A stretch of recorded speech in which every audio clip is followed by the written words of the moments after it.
Darwin பரிணாம கோட்பாடு 1859 November 24 அன்று சார்லஸ் டார்வின் எழுதிய உயிரினங்களின் தோற்றம் குறித்த ஆய்வு என்ற புத்தகம் வெளியானது. இந்த நூல் பரிணாம உயிரியல் என்ற துறைக்கு அடித்தளம் அமைத்தது.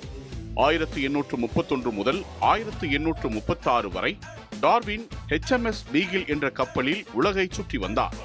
இந்த காலகட்டத்தில் அவர் சேகரித்த புதைப்படிவங்கள், தாவரங்கள் மற்றும் விலங்கினங்கள், குறிப்பாக கலபோகஸ் தீவுகளில் உள்ள பின்ச் பறவைகள், ஆமைகள் போன்றவை அவரது பரிணாம கோட்பாட்டின் கருத்துக்களை உருவாக்க உதவின. டார்வின் தொடர்ந்து 20 ஆண்டுகள் ஆராய்ச்சிகளில் ஈடுபட்டு ஆதாரங்களின் அடிப்படையில் உயிரினங்களின் பரிணாமம் குறித்து ஒரு மைய கருத்தை உருவாக்கினார். அவரது கருத்துகள் உயிரினங்கள் எவ்வாறு உருவாகின்றன, எவ்வாறு மாறுகின்றன, ஏன் மாறுகின்றன என்ற கேள்விகளுக்கு அறிவியல் ரீதியிலான விளக்கங்களை அளித்தன.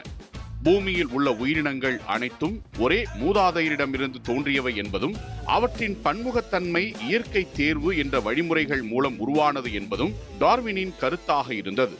இயற்கை தேர்வு என்பது குறிப்பிட்ட சில விஷயங்களின் அடிப்படையில் அமைவதாக டார்வின் கருதினார்.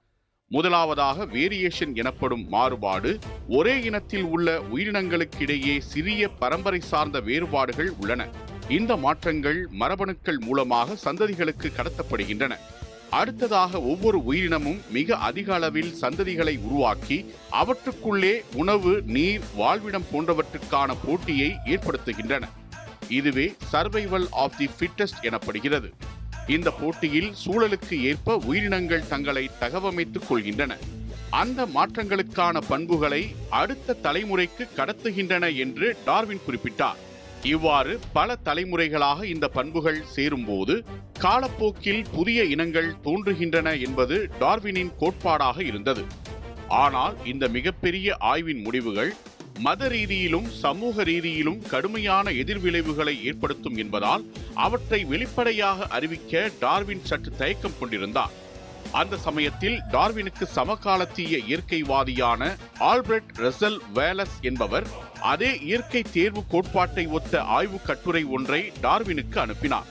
தனது வாழ்நாள் ஆய்வுகளை வெளியிட தயங்கிக் கொண்டிருந்த டார்வின் வேலஸின் கண்டுபிடிப்பால் தூண்டப்பட்டு தனது கோட்பாட்டை விரிவாக விளக்கும் புத்தகத்தை விரைவாக எழுதி வெளியிட்டார்.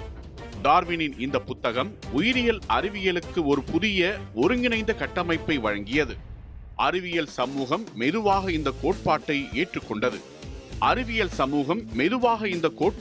ஏற்றுக்கொண்டது. இந்த புத்தகம் வெளியானது குறிப்பாக படைப்பாளர் கொள்கையை, அதாவது மனிதன் கடவுளால் படைக்கப்பட்டான் என்று நம்பிய கிறிஸ்தவ சமூகத்தில் பெரும் எதிர்ப்பை ஏற்படுத்தியது. மனிதனும் விலங்கினங்களிலிருந்து பரிணமித்திருக்க முடியும் என்ற எண்ணத்தை பலரால் உடனடியாக ஏற்றுக்கொள்ள முடியவில்லை.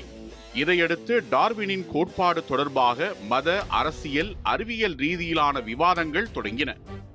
டார்வினின் on the origin of species என்பது அறிவியலில் ஆழமான தாக்கத்தை ஏற்படுத்திய மிகச்சில நூல்களில் ஒன்றாக வரலாற்றில் பதிவானது.